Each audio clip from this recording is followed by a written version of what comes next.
Okay, welcome. We are almost done Chapter 1. We are looking now at Section 6 of Chapter 1, and this is broken into two parts. I did it that way on purpose. I think there's a lot in this section, so I want to break it down a little bit for you.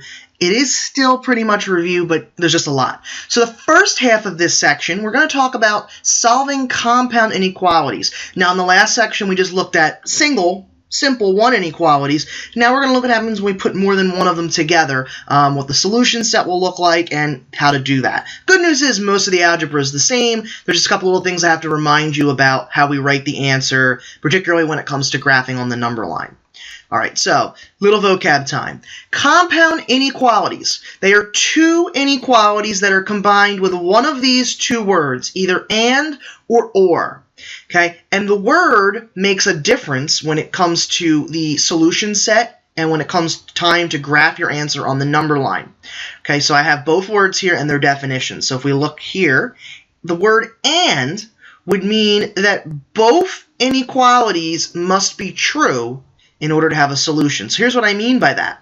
If you're saying something like x is greater than 3 and x is less than 6, then we're talking about all the numbers that are both greater than 3 but also less than 6. On the number line, we're talking then about, if we put 0 here, we put 3 there, we put 6 there, we're talking about all the numbers that are bigger than 3. Come on, let me shade. There we go.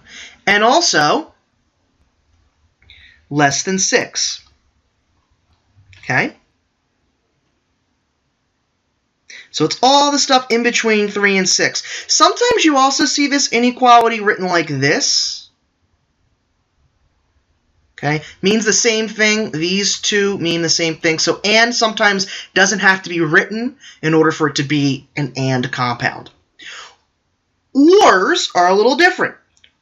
Ors mean at least one must be true. So if we say something like x is less than or equal to 2, or x is greater than 7, then that would mean the solution to this inequality is any number that is either less than or equal to 2 or greater than 7, but not necessarily both. So on the number line, or inequalities look a little something like this. And again, this should be kind of like spitting in the wind here. It should all be coming back to you. So we would shade everything bigger than 7, but also everything less than or equal to 2. Okay, and or inequalities usually take this shape where you go to the two endpoints and you shade out to the arrows versus the and where we took the two numbers and shaded in between. It's generally what your answers are going to look like. Okay, now let's take a look at doing some algebra. All right, so here's a couple and examples. Now notice there's no words. Sometimes, like I said, and doesn't have to appear in the problem in order for it to be an and inequality. You could also see the problem written with the and. So in the first example in your notes, this could also be written as 8 is less than 3x minus 7 and 3x minus 7 is less than or equal to 23. So the algebra behind this is basically exactly what you've done in the last section. You're going to get x by itself, and don't forget about our rule with dividing by negatives. That's going to come up as well. So one way you can do it, and I'll do it for the first example, is to split it up exactly like I just did up at the top and make two separate problems and solve them each separately. Okay, so for each of these two problems, 1 and 2, I want to isolate for x. So I'll add 7 to both sides, divide 3, and I get x has to be bigger than 5. And then over on part 2, I'll add 7, divide 3. X is less than or equal to 10. So there's my answer. If you want to re-clump it, you could also write it like this. Notice how the x's kind of overlap so we can clump them together. And then for the number line, we're looking at everything in between 5 and 10, but notice there's a bar on the right inequality sign, so I got to have a filled in dot at the 10, but not so much at the 5. There we go. It's not letting me shade very well today. All right.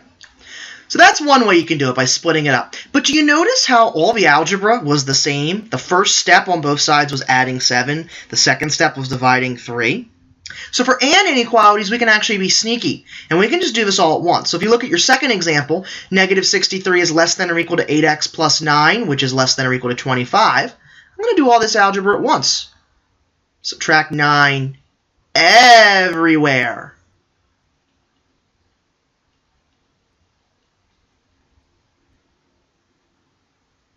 Divide 8 everywhere. Negative 9 is less than or equal to x is less than or equal to 2. We're on my number line. I'm going to shade everything in between negative 9 and 2, including the endpoints, because they are both equal to inequalities. Okay? Doesn't matter to me how you want to do the algebra. Some people like to split it up because this confuses them, all of this stuff. Other people just see the speed of it and go the second approach. Either one works for me. All right, how about ORs? So here's one example of an OR. Now, you can't do that because notice they don't really have anything in common. That's why there's two separate problems, and you have the OR kind of blocking it out and combining them. So we're just going to solve them separately. So we've got the first piece is 10n plus 8 is less than or equal to negative 2. So I'll subtract 8, divide through by 10. N is less than or equal to negative 1. And then I just do my algebra for the second piece. Divide by 10.